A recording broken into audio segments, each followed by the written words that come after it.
for my few but precious fans that speak English.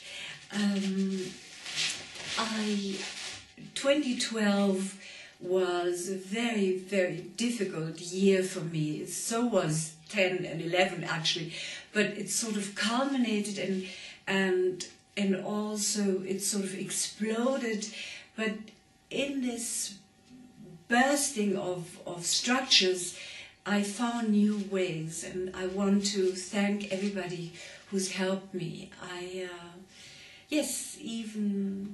Even doing interviews with an American author was very helpful for me, because sometimes when you have problems you think you're all alone and nobody likes you, nobody cares for you or remembers what you consist of. I'm really looking forward to next year, because I have a book that I wrote called, well, it's a Scheinweltfieber. That means make-believe world fever. Boy, that's it. That's long in English. I'm going to write the book in English as well, and then it will be called Fame Fever, where I take my own personal encounters with fame and my ability to, it's not that I have disdain for fame, but I think you need to be suspicious, because fame is not what it seems to be, and it's always, for almost everybody, it means something different. And I'm taking my own experience, because I was a famous child in Germany with my hair bleached blonde to look more German, and I've always been a refugee, and I think being refugee just makes you look at things differently.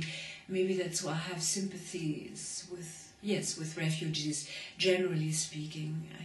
It's a interesting position, and in a way it's a refugee's description of being famous, marrying famous people and living in the world of fame and Hollywood and escaping. And yes, of course, fame, you can be famous for something you've said, for the way you look, for the size of your breasts or whatever.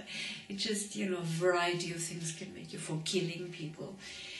So fame is almost like a ghost, I think. It's a ghost, and it's, in a way, it's a ghost that continuously changes its shape. So I think that it might be an interesting book for American or English-speaking people, because it's a European view on everything, but I think it's global, because fame, when it catches you, of course it's different being famous in India or in China or in Germany or in America, but even with all of these different shapes that fame can come in and the national attitude to it, it's still something that you have to survive as a person, because you may not take it too serious. That's the whole thing. Yeah.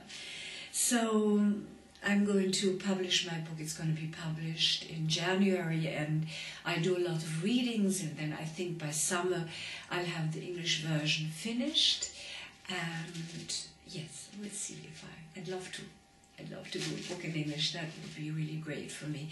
The other thing is that I'm very happy, despite the fact that Tony Curtis, who was the father of my children and the grandfather of my children, has left a little bit of money to them, even though I think it's the widow that managed to take away everything that my children and another woman's children really, or other women's children, would have had to remember their father by. And still, I just went to Linz, where one of the common granddaughters that I have with Tony Curtis did her first play. She did stage design and costumes, and it was fantastic. I was like blooming and glowing. I was really happy, because sometimes when you get divorced, then you don't really meet up with the person who made children with you. You may think it may not have been worthwhile, but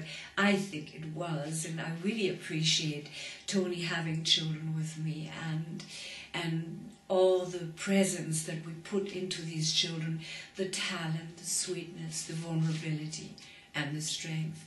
So that's something I'm really transporting and taking into 2013. 13. I think 2013 is going to be like every year, full of love, hate, problems, solutions. And I'm going to be 68, and I will continue on my quest of aging beautifully without a facelift, without being shot up and all of these things, because I really don't want to. I want to age nicely. Yeah. Okay, well, that's all. I wish you a happy new year, and use your energy and use yourself with, yes, I believe the three most important things in life are love, health, and courage. And I think these things together make you reasonable, healthy, having love to carry you on, and having the power and the courage to really, yes, that all of these three things are the basis of reasonable power. So I wish everybody exactly that: love, health, and courage. That's all. Bye.